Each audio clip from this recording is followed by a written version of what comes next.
Oprah's interview with Prince Harry and Meghan Markle has made major waves, with many calling out the moment the couple shared that a member of the royal family, before their son was born, raised concerns about how dark his skin might be. But while the press and those on social media have been patting themselves on the back for calling out that racism, how about we look a little harder at our own country?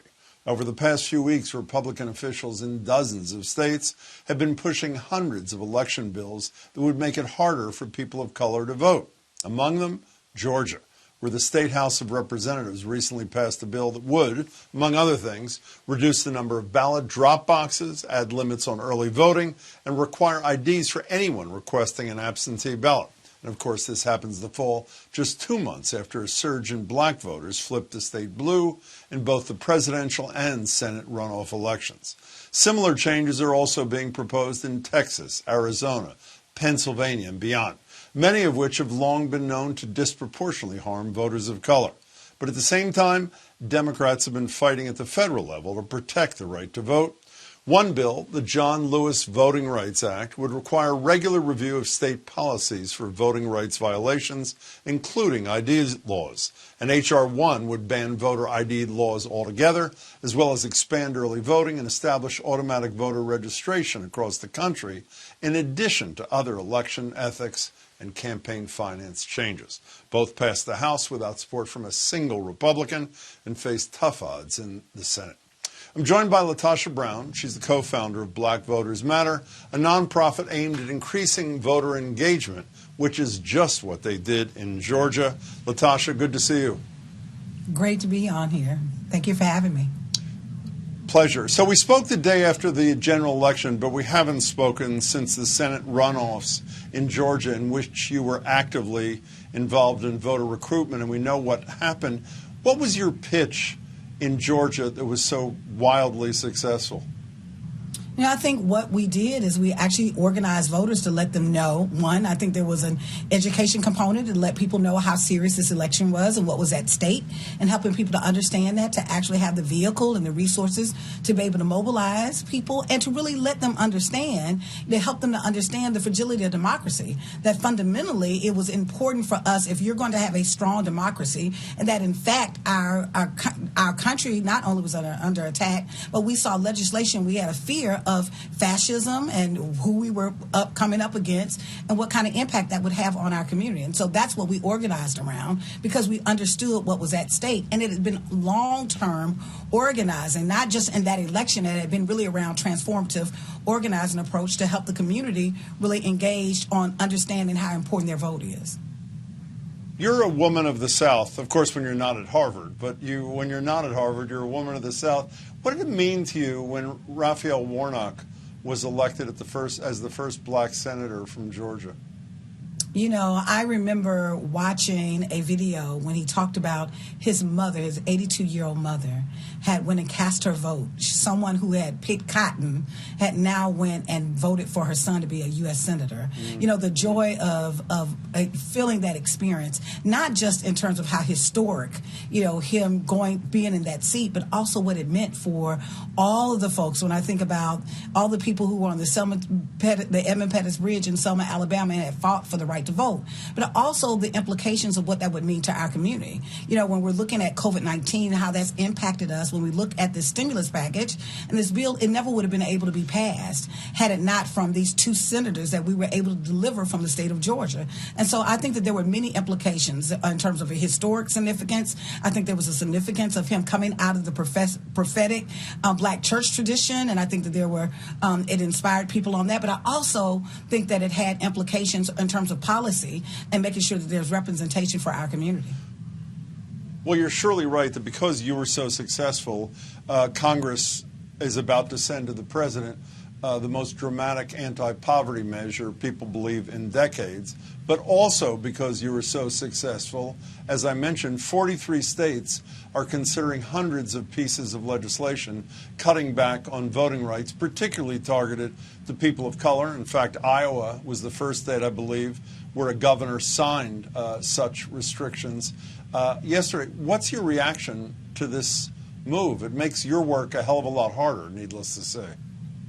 You know, it's disappointing, it's extremely frustrating, But being a daughter of the South, it is not surprising that anytime there has been progress, black progress in this country, there's always been a white backlash. And so we've seen this vicious cycle in which there are people who treat voting rights for black people as in some way they're doing us a favor, like it's some trinket that we hang up.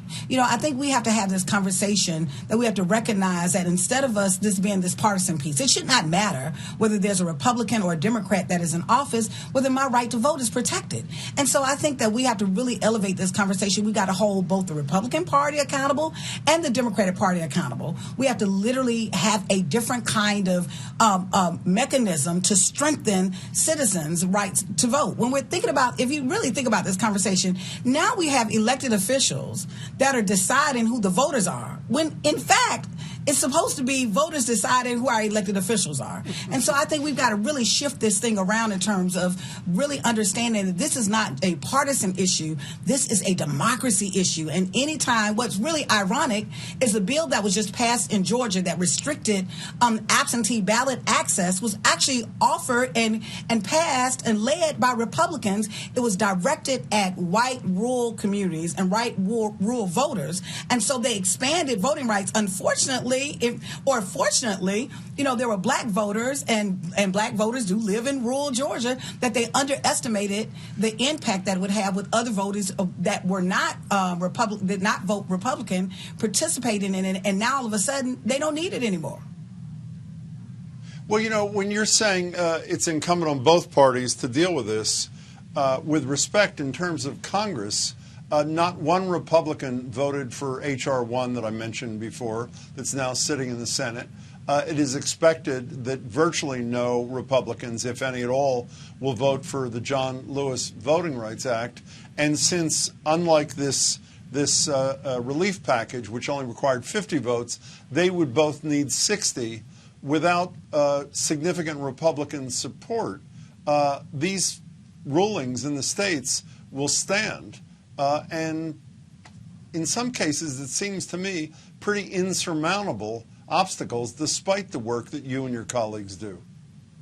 I think it's a matter of, it is certainly an uphill challenge, but I am a black woman from the South, and so part of the history of organizing has been on that backdrop. But I do think that there's an opportunity, here in, when we're looking at what is possible, that the truth of the matter is the Senate, not only did black voters and voters in this country actually lead for Biden being elected as president, but we also, the voters of Georgia gave him the absolute best circumstances, given the circumstances, to govern with. They have a slight majority. They have one extra vote. And so they have to break the filibuster. This conversation around that we're not going to eliminate the filibuster, you cannot expect, I don't expect there to be any measurable, major progressive change without that. We know we're not going to get the 60 votes that we need. And so I am saying that we're going to have some bold, courageous moves by what I do think that the Senate Democrats are going to be held accountable.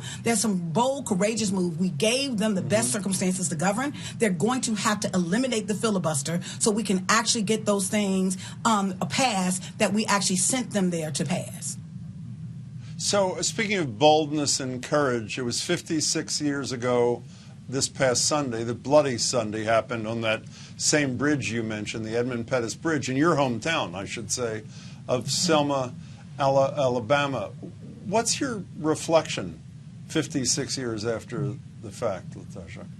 Ain't gonna let nobody turn me around, turn me around, turn me around. Ain't gonna let nobody turn me around. I'm gonna keep on walking, keep on talking, marching up to freedom's land. You know what has always made a difference in this country is when people rise up to stand for what is right.